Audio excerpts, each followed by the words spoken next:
Hello student, welcome to our YouTube channel commerce efficiency. आज की class में start करते हैं हम अकाउंटिंग टर्मिनोलॉजी का जो हाफ पार्ट रह गया है। इसी लास्ट क्लास में हमने 6 टर्मिनोलॉजी ऑलरेडी कवर कर ली हैं। अगर अभी तक आपने लास्ट क्लास ही नहीं देखे ताकि आपकी स्टडी में कंसिस्टेंसी बनी रहे। अगर अभी तक आपने मेरे यूट्यूब चैनल कॉमर्स एफिशिएंसी को सब्सक्राइब नहीं किया, सब्सक्राइब कीजिए और बेल आइकन जरूर प्रेस कीजिए ताकि जब भी मैं न्यू वीडियोस अपलोड करूँ सबसे पहले नोटिफिकेशन आपके पास जाए, आप वीडियोज़ को सबसे पहले देखकर आपकी स्टडी बूस्टअप हो। स्टार्ट करते हैं असेट्स से। असेट्स क्या होती है? यानी कि असेट्स एनीथिंग, कुछ भी हो सकता है जिसका इस्तेमाल करके एक बिजनेस कैश बेनिफिट ले पाता है, फ्यूचर के अंदर बेनिफिट ले पाता है, उसे हम असेट्स बोलते हैं। तो बिजनेस के पास बहुत टाइप की असेट्स होती हैं, जैसे एग्जांपल के तौर पे कैश और बैंक बैलेंस हो गया, स्टॉक हो गया, फर्नीचर हो गया, machinery, land and building, bill receivables, money by debtors etcetera. तो सारे हमारे पास असेट्स के आते हैं। यानी कि असेट्स का एग्जैक्ट अगर हम डेफिनेशन की बात की जाए, असेट्स क्या होती हैं? ये असेट्स वो होती हैं जिनका फ्यूचर इकोनॉमिक बेनिफिट ले पाती है एक बिजनेस। यानी कि फ्यूचर में आने वाले टाइम में जब एक बिजनेस इकोनॉमिक बेनिफिट यानी कि पैसा कमा पाती है असेट्स का इस्तेमाल करके, जो राइट होता है, जो उसकी ऑनरशिप होती है, वो कंट्रोल की जाती है ऑर्गेनाइजेशन द्वारा या फिर इंडिविजुअल द्वारा, उसे हम असेट्स बोलते हैं। असेट्स क्या होती है? एक वैल्यूएबल रिसोर्स होती है जो बिजनेस के पास होती है। यानी कि असेट्स की कुछ ना कुछ वैल्यू होती है जिसकी ऑनरशिप बिजनेस के पास होती है, जो अक्वायर की जाती है मेजरेबल मनी कॉस्ट के, यानी कि हम उसको मनी कॉस्ट के अंदर है जो मेज़र कर पाते हैं। तो इसकी कुछ करैक्टरिस्टिक्स होती है, जो असेट्स होती है। करैक्टरिस्टिक्स क्या होते हैं एक करके कवर करते हैं। असेट्स की करैक्टरिस्टिक्स में सबसे पहले करैक्टरिस्टिक्स आती है, रिसोर्सेज जो हैं वो वैल्यूएबल होते हैं, यानी कि रिसोर्सेज की वैल्यू होती है, यानी कि इन टर्म ऑफ मनी हम उसको मेज़र कर सकते हैं। Resources must B owned by business, उसकी ऑनरशिप जो होती है रिसोर्सेज की वो बिजनेस के पास होती है। Resources must be acquired at a measurable money cost, यानी कि जो रिसोर्स एक्वायर किए गए लिए गए हैं उनको हम मनी कॉस्ट के अंदर मेज़र कर सकते हैं, देख सकते हैं। तो यहाँ पे जो असेट्स होती है उसको आगे क्लासीफाई किया गया फर्दर। जो असेट्स होती है, पहले मैं आपको इसका ओवरव्यू देती हूँ, उसके बाद हम एक एक करके कंसेप्ट को समझेंगे। असेट्स के अगर टाइप की बात की जाए, मेनली 3 टाइप के असेट्स होती है, non current asset, current asset और तीसरी आते हैं फिक्टिशियस असेट। अब नॉन करंट असेट्स कौन सी होती है? ये वो असेट्स होती है जो लंबे टाइम तक कंपनी इस्तेमाल करती है और उसका इस्तेमाल करके गुड्स और सर्विसेज को प्रोड्यूस किया जाता है। जो ये नॉन करंट असेट्स होती हैं, ये बिजनेस इसलिए खरीदा ताकि उसका इस्तेमाल करके आगे गुड्स और सर्विसेज को प्रोड्यूस किया जाए, ना कि उसको बेचा जाए। यानी कि जो ये नॉन करंट असेट्स होती हैं, आगे इसको सेल करने के पर्पज से नहीं खरीदा जाता बिजनेस द्वारा, बल्कि गुड्स और सर्विसेज को प्रोड्यूस करने के लिए किया जाता है, ताकि नॉन करंट असेट्स का इस्तेमाल करके बिजनेस गुड्स और सर्विसेज को प्रोड्यूस करे और इन गुड्स और सर्विसेज को सेल करके आगे प्रॉफिट कमा पाए। तो जो हमारे पास नॉन करंट असेट्स होती हैं, ये 2 तरीके की होती हैं। एक होती है टेंजिबल असेट, एक होते हैं इंटेंजिबल असेट। टेंजिबल असेट्स वो असेट्स होते हैं जिनको देख भी सकते हैं और छू भी सकते हैं, यानी कि जिनका फिजिकल एग्जिस्टेंस पाया जाता है। इंटेंजिबल असेट्स वो होते हैं जिनका कोई फिजिकल एग्जिस्टेंस नहीं पाया जाता, जिनको देख और छू नहीं सकते। नेक्स्ट आते हैं हमारे पास करंट असेट। करंट असेट ये वो असेट्स होते हैं जिनको मैनेजमेंट कन्वर्ट कर लेते हैं कैश के अंदर 1 साल के अंदर अंदर, यानी कि ये करंट असेट वो असेट्स होते हैं जिनको 1 साल के अंदर अंदर कैश में कन्वर्ट किया जा सकता है। नेक्स्ट आते हैं फिक्टिशियस असेट। फिक्टिशियस असेट्स ये वो असेट्स होते हैं जिनकी कोई रियलाइजेबल वैल्यू नहीं होती है, कोई इसमें मतलब मार्केट वैल्यू नहीं होती है, इनका कोई भी फर्दर बेनिफिट है जो नहीं ले पाती फर्म। इसको एक एक करके एक्सप्लेन करते हैं। अब हम एक्सप्लेनेशन कहते हैं कि नॉन करंट असेट ये वो असेट्स होती हैं जिनका इस्तेमाल कंपनी लगातार करती है, यानी कि लंबे टाइम तक इस्तेमाल करती है। इन असेट्स का इस्तेमाल करके जो बिजनेस होता है वो आगे प्रोड्यूस करता है गुड्स और सर्विसेज को, और जो ये असेट्स होती हैं ये सेल करने के लिए नहीं खरीदी जाती बल्कि प्रॉफिट कमाने के लिए की जाती है। एग्जांपल नॉन करंट असेट्स का आता है जैसे लॉन्ग टर्म इन्वेस्टमेंट हो गई है, फिक्स्ड असेट्स हो गए जैसे land and building, plant and machinery, computer, motor vehicle, furniture etcetera. ये सारे हमारे पास नॉन करंट असेट्स के एग्जांपल हैं। आगे नॉन करंट असेट्स भी दो टाइप की होती है, एक होती है टेंजिबल असेट, दूसरी होती है इंटेंजिबल असेट। टेंजिबल असेट्स कौन सी होती है? ये वो असेट्स होती हैं जिनको देख सकते हैं और छू सकते हैं, यानी कि इनका फिजिकल एग्जिस्टेंस जो पाया जाता है। जैसे लैंड एंड बिल्डिंग, ये फिजिकली प्रेजेंट होती हैं, हम इसको देख भी सकते हैं और छू भी सकते हैं। ऐसे प्लांट एंड मशीनरी हो गई है, computer, motor vehicle, furniture, stock, cash और एक्सेट्रा, ये सारे टेंजिबल असेट्स के अंदर आती हैं। नेक्स्ट आते हैं इंटेंजिबल असेट। इंटेंजिबल असेट इसके अपोजिट हो जाएगी, जिनका कोई भी फिजिकल एग्जिस्टेंस नहीं होता और ना ही हम इसको देख सकते, ना ही फेल्ट कर सकते, फील कर सकते हैं। इसमें एग्जांपल्स आ जाते हैं, जैसे गुडविल हो गई है, पेटेंट हो गया, कॉपीराइट, ट्रेडमार्क, कंप्यूटर सॉफ्टवेयर और प्रीपेड एक्सपेंसेस। जो इंटेंजिबल असेट्स होते हैं ये वैल्यूएबल असेट्स होती है, यानी कि इनकी वैल्यू होती है। इनको हम जब बैलेंस शीट प्रिपेयर करते तो असेट साइड दिखाया जाता है। फॉर एग्जांपल, अगर एग्जांपल के तौर पे हम बात करें कि जो पेटेंट होते हैं, businessman is able to produce goods and his goodwill help in attracting customers easily.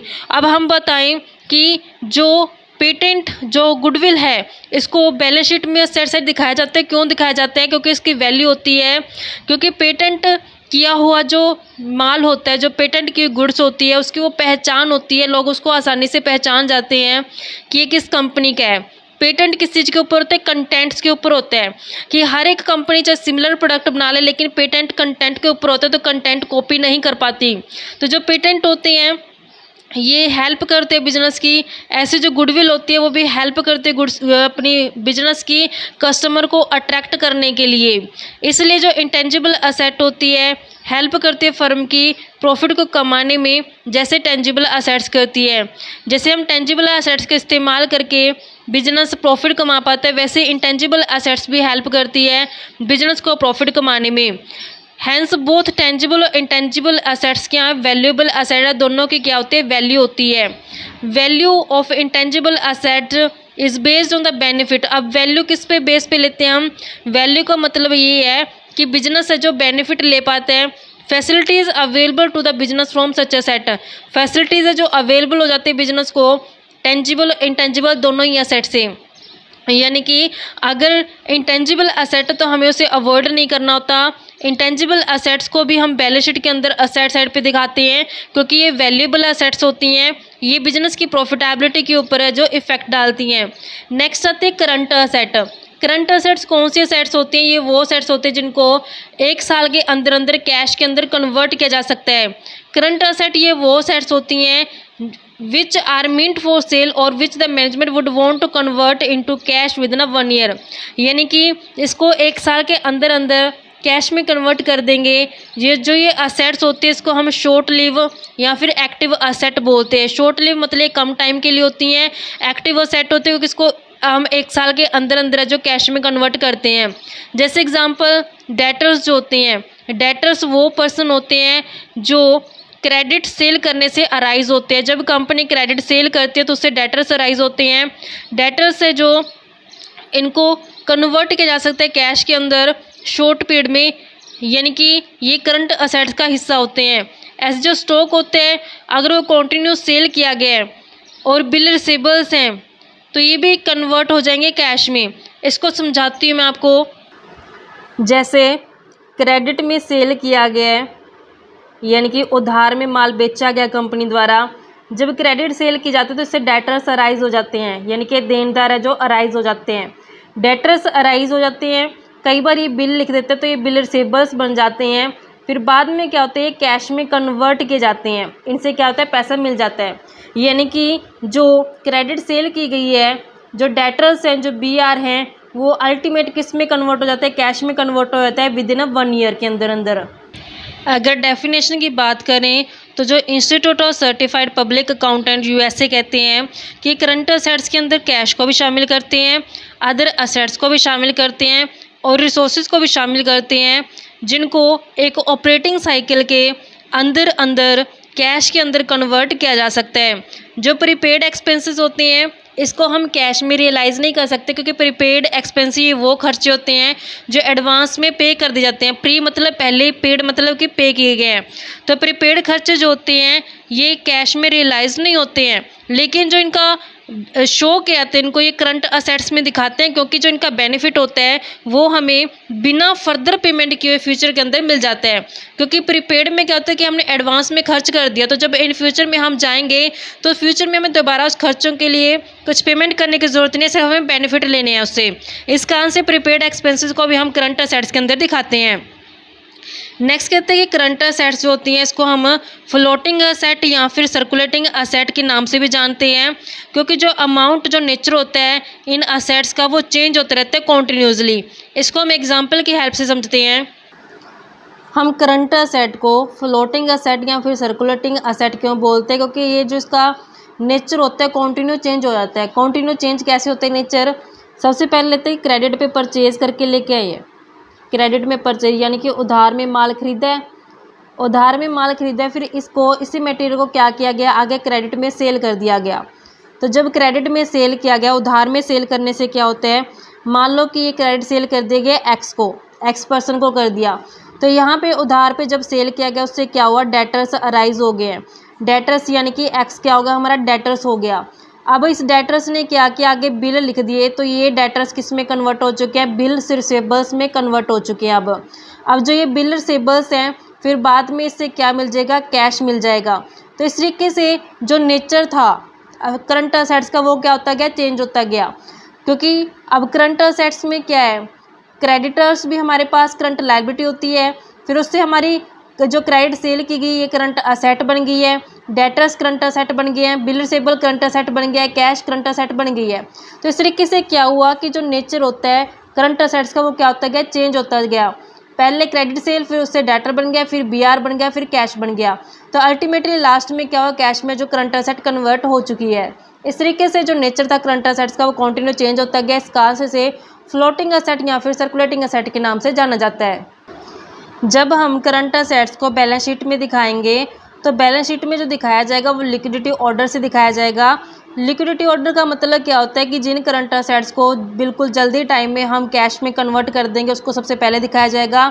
जिनको थोड़ा टाइम में कन्वर्ट करना पड़ेगा कैश के अंदर उसको उस सीक्वेंस में जो रखते जाएंगे। लेकिन ये जो कैश में कन्वर्ट होने का जो टाइम पीरियड होता है ये 1 साल ही होता है कि 1 साल के अंदर अंदर है जो ये कैश में कन्वर्ट हो जाती हैं। लिक्विडिटी ये फैसिलिटी करती है विच असेट्स में भी कन्वर्ट इनटू कैश की, यानी कि लिक्विडिटी ऑर्डर का मतलब क्या है कि किन असेट्स को हम कैश के अंदर कन्वर्ट करते जाते हैं कितने टाइम पीरियड के अंदर, उस बेस पे हम इसको ऑर्डर में रखते जाएंगे। जो असेट्स ज़्यादा डिफ़िकल्ट होते हैं कन्वर्ट करने कैश में उनको लास्ट में लिखा जाता है।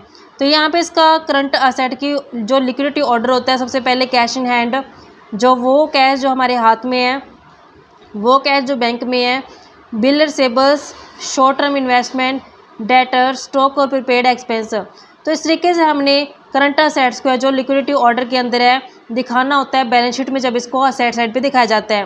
कहते हैं कि जो ये ऊपर हमने असेट्स देखी हैं इन असेट्स में जो स्टॉक और जो इन्वेस्टमेंट होती है इनको बैलेंस शीट में दिखाया जाता है। कैसे दिखाते हैं, जो कॉस्ट वैल्यू होती है जो रियलाइजेबल वैल्यू होती है इन दोनों में जो कम होगा उस पर हम इसको दिखा के चलेंगे। अब ऐसे बिल रिसीवेबल और जो डेटर्स होते हैं ये शो किए जाते हैं एस्टिमेट रियलाइजेबल वैल्यू के ऊपर, और जो कैश इन हैंड होती है जो कैश एट बैंक होती है इसको हम एक्चुअल फिगर में दिखाते हैं, यानी कि जितनी हमारे पास होती है उतनी ही इसको फिगर में दिखाया जाता है। नेक्स्ट आते हैं फिक्टिशियस या फिर नॉमिनल असेट। ये वो असेट्स होती हैं जो रियलाइजेबल वैल्यू नहीं रखती हैं, यानी कि इनको कैश में कन्वर्ट नहीं कर सकते हैं और इनका कोई भी फर्दर बेनिफिट है जो नहीं मिलता असेट्स का। सच असेट्स इंक्लूड, इनके अंदर कौन सी आती हैं असेट, फिक्टिशियस असेट्स के एग्जाम्पल आते हैं जैसे डेबिट बैलेंस हो गया प्रॉफिट एंड लॉस अकाउंट का जिसे हम लॉस बोलते हैं, और जो खर्चे किए जाते हैं अभी तक राइट ऑफ नहीं किए गए जैसे एडवर्टीजमेंट का खर्चा।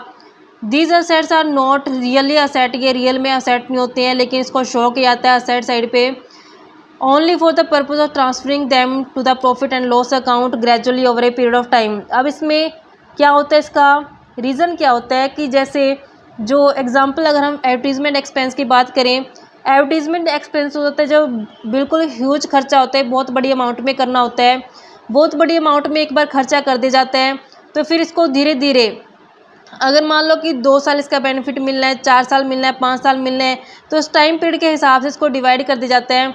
जितना खर्चा करंट ईयर का आता है उसको तो हम प्रॉफिट एंड लॉस में दिखाते जाते हैं।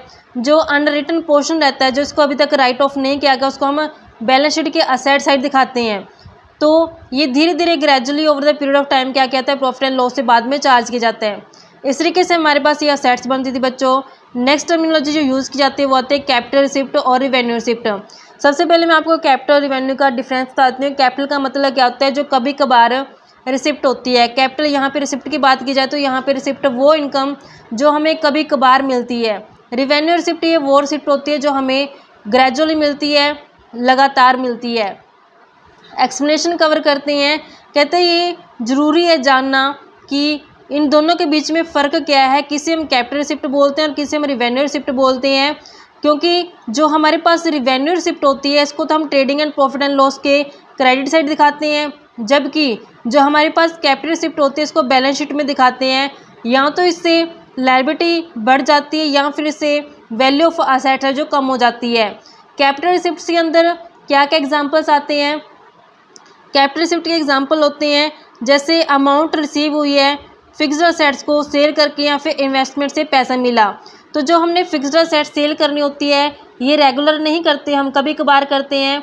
इन्वेस्टमेंट भी है जो रेगुलर नेचर की नहीं होती है।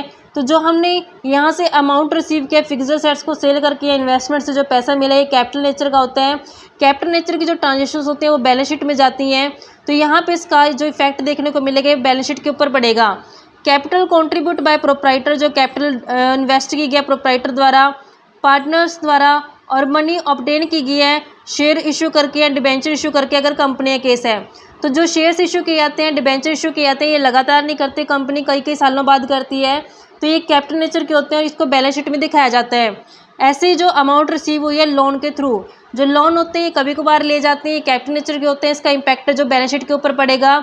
नेक्स्ट आते हैं रिवेन्यू रिसिप्ट। जो रिवेन्यू रिसिप्ट होती है इसका इफेक्ट हमें trading and profit and loss account के ऊपर पड़ते हैं, क्योंकि जो trading and profit and loss account होता है वो रिवेन्यू नेचर का होता है। तो जो ये हम रिवेन्यू रिसिप्ट दिखाएंगे इसको प्रॉफिट एंड लॉस अकाउंट के अंदर दिखाया जाएगा। जैसे money obtain from sale of good, जो गुड्स सेल की जाती है रेगुलर नेचर पे की जाती है। जो ट्रांजेक्शन्स रेगुलर नेचर के होते हैं उसको रिवेन्यू नेचर की बोलते हैं हम।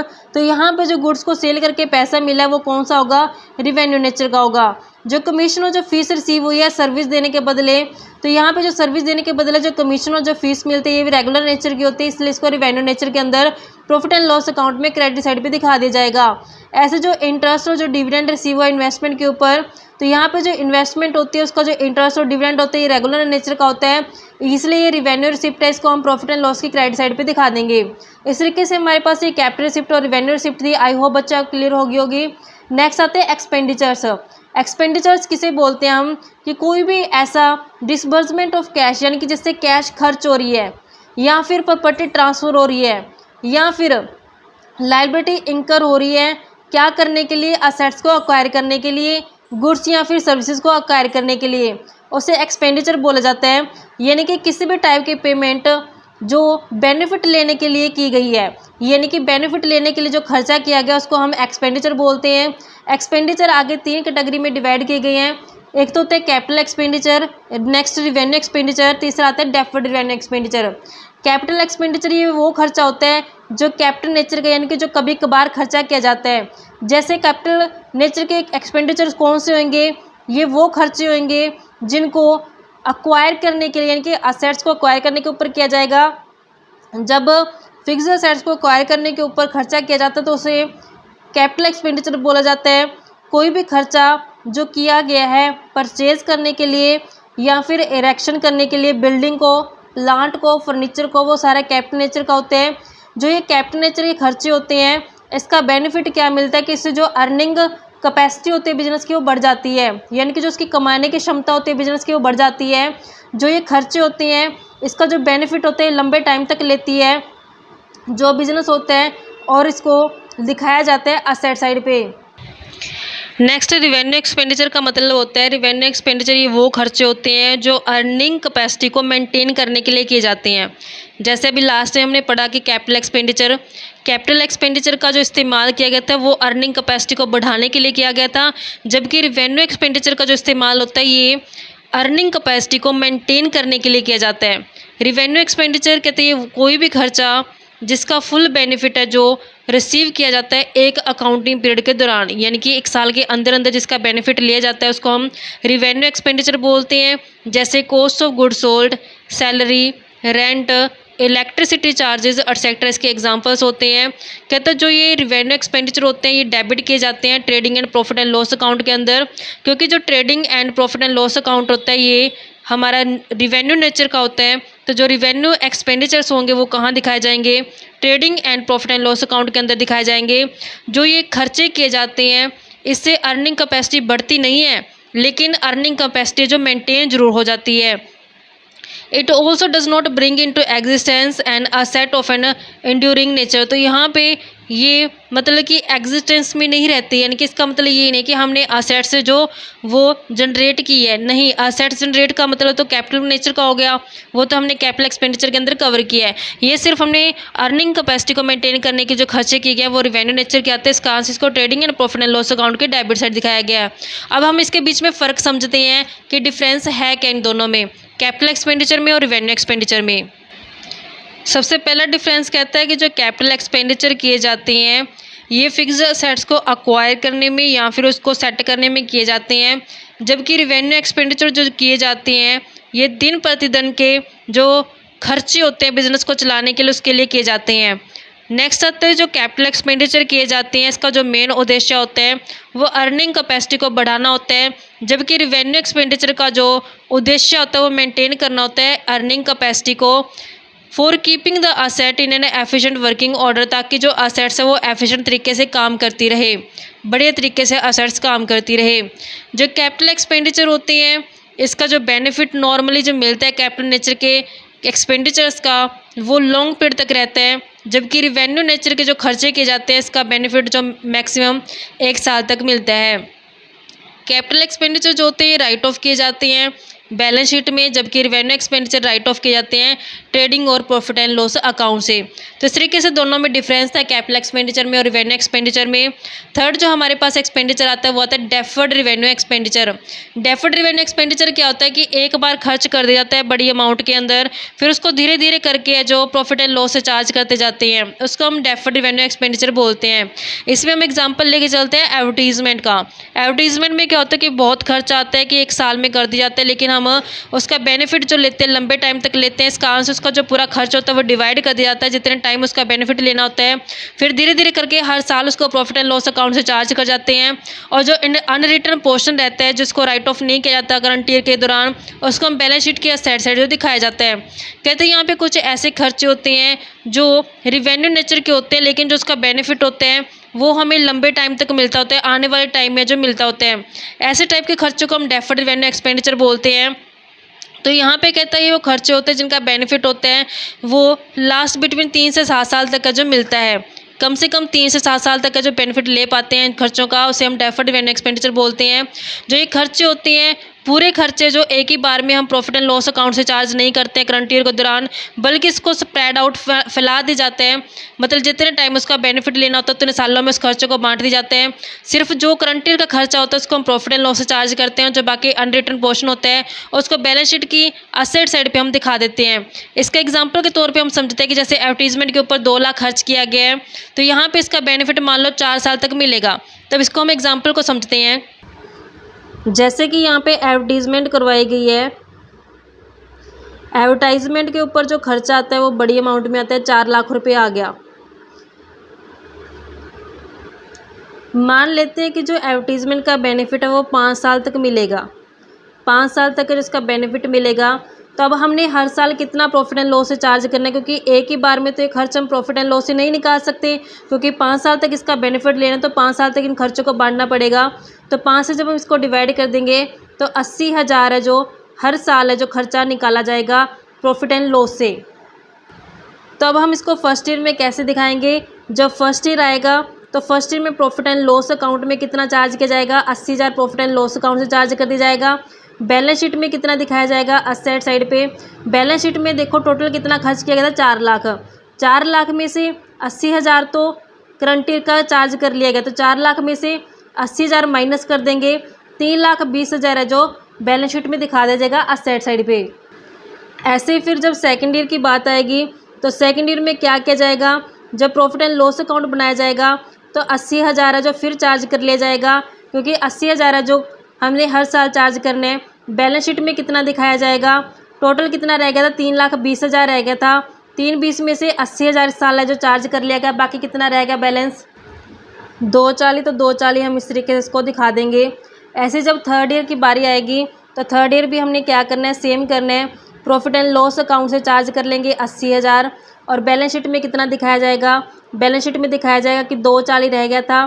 240 में से 80 जो दिखा दिया गया, तो अब जो बैलेंस रहेगा वो यहाँ दिखा देंगे 1,60,000। तो यहाँ पे बैलेंस शीट में 1,60 दिखा देंगे। ऐसे ही फोर्थ ईयर में करना है हमने। जब टर्न आएगी फोर्थ ईयर की तो फोर्थ ईयर में हमने क्या करना है, प्रॉफिट एंड लॉस से सेम 80,000 चार्ज कर लेना है। और बैलेंस शीट में कैसे दिखाएंगे, साइड पे कि 1,60,000 पड़ा था, उसमें से 80 तो हमने चार्ज कर लिया, पीछे कितना रह गया 80 बैलेंस शीट में दिखा दिया जाएगा। जब टर्न आएगी फिफ्थ ईयर की तो फिफ्थ ईयर में हमने क्या करना है, प्रॉफिट एंड लॉस ये 80,000 जो चार्ज कर लेना है। तो इस तरीके से हमने जो है डेफर्ड रेवेन्यू एक्सपेंडिचर को शो करना होता है प्रॉफिट एंड लॉस अकाउंट में और बैलेंस शीट के अंदर। आई होप कि आपको क्लियर हो गया होगा बच्चों। नेक्स्ट टर्मिनोलॉजी आती है एक्सपेंसेस। एक्सपेंसेस का मतलब क्या होता है, वो खर्चे होते हैं जो गुड्स को प्रोड्यूस करने में या सेलिंग करने पे आते हैं। जैसे फिनी और मिलर कहते हैं कि एक्सपेंसिव ये वो कॉस्ट होती है जिसका यूज़ किया जाता है गुड्स या फिर सर्विसेज को जनरेट मतलब बनाने के लिए और उससे रिवेन्यू को जनरेट करने के लिए। जैसे यहाँ पे एक्सपेंसेस के अंदर शामिल किए जाते हैं कॉस्ट ऑफ गुड्स सोल्ड, यानी कि गुड्स को सोल्ड करने के ऊपर जो कॉस्ट आई है, ऐसे जो अमाउंट पे की गई rent, commission, salary, advertisement etcetera के ऊपर। Decline in the value of asset की कहता है वैल्यू ऑफ असेट कम होगी, क्यों हुई है, क्योंकि जो यूज़ किया गया असेट का बिजनेस पर्पज़ के लिए उसमें डेप्रिसिएशन लग गया, तो ये भी क्या है, खर्चे हैं। तो इस तरीके से हमारे पास ये टर्मिनोलॉजी बनती थी। नेक्स्ट क्लास में जो हाफ पोर्शन रहेगा उसको कवर करेंगे। ऐसी रेगुलर क्लासेस देखने के लिए आप मेरे यूट्यूब चैनल कॉमर्स एफिशिएंसी को सब्सक्राइब, लाइक और शेयर करें। बेल आइकन जरूर प्रेस करें ताकि जब भी मैंने वीडियोज़ अपलोड करूँ सबसे पहले नोटिफिकेशन के पास जाए, आप वीडियोज़ को सबसे पहले देखकर आपकी स्टडी बूस्टअप हो।